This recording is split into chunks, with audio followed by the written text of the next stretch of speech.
Think about your daily activities, what you're doing, how you get to where you're going, and overall just moving from point A to point B. Most of these reflections likely involve a car as the primary mode of transportation. 88% of Americans own cars, with the average American household having 2 or 3. The automotive industry might seem like a pretty straightforward business as it revolves around supply and demand and consumer relations. However, after interviewing Amanda Sagey, the loaner fleet manager for Land Rover and Jaguar of Raleigh, I found that there's a lot of communications aspects behind the everyday dealings at a dealership.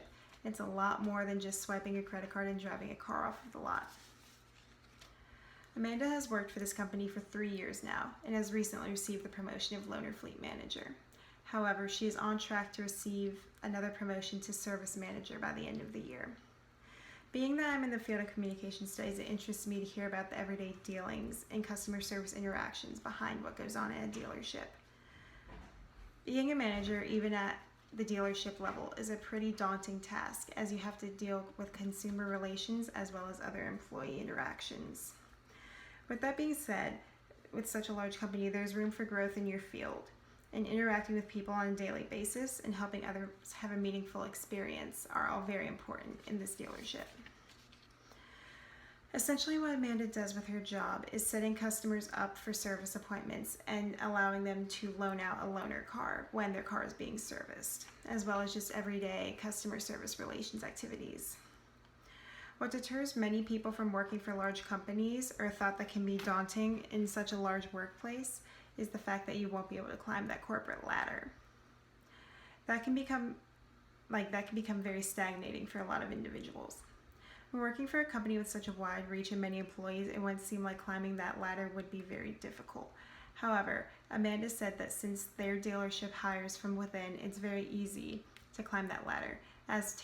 Taking her for an example, she has had 2 promotions in the past 3 years and is on track for a 3rd. She also notes that the company prefers to hire from within for growth and happiness for their employees. With that being said, it is dependent on what you want to do. There's no certain required criteria for basic entry-level employment. However, education will help you if you do climb that ladder and move up in the company. Being able to work with people and having that higher education is definitely beneficial, especially if you are in the realm of communications like I am. You don't have to have that collegiate experience, but it's being able to quickly think on your feet and then also know the benefits of positive communication that help Amanda out very much, as she is also a communications major. According to Mirabel, a researcher in the realm of positive communications, it's important to have those daily positive interactions, especially in a dealership setting or a corporate setting. These positive interactions are able to affect people and produce better outcomes, especially in a service position. Amanda describes the trait of someone who would excel at this position as being patient, quick to think on their feet, and then also the ability to multitask. These traits are a notion of positive interactions and are the primary basic ideals of a manager. Another large part of this job is realizing that there are certain things that a person might not want to do but has to do. Being in a service industry, this is pretty much always the case. The saying always goes, the customer is always right, which of course is always the case. According to simplypsychology.org, Maslow's hierarchy of needs is a 5-tiered pyramid system consisting of physiological needs, security needs, love needs, esteem needs, and lastly, self-actualization. In a service industry, this can also mean putting someone else's needs above your own in order for them to have a positive experience. What I have found from this interview and diving deeper into a corporate job with Range Rover and Land Rover of Raleigh is pretty standard to many customer service relations jobs. The main analysis I found from this interview is that communication in the workplace is something of utter importance in the service industry. It can require you to do things that don't suit your needs but might suit someone else's needs at the time.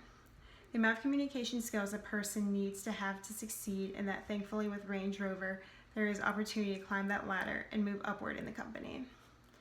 Being that we focus so much on mental health, it is important to acknowledge the needs in the workplace.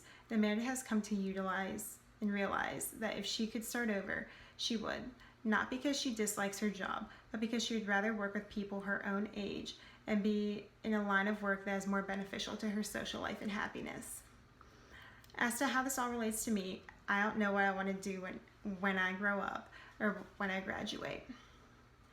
However, being in the realm of communications has set me up for success, as that in any workplace, no matter where I end up, good communication skills are a must. It is good to see no matter where I go, I'm learning the skills I need to succeed in a working environment.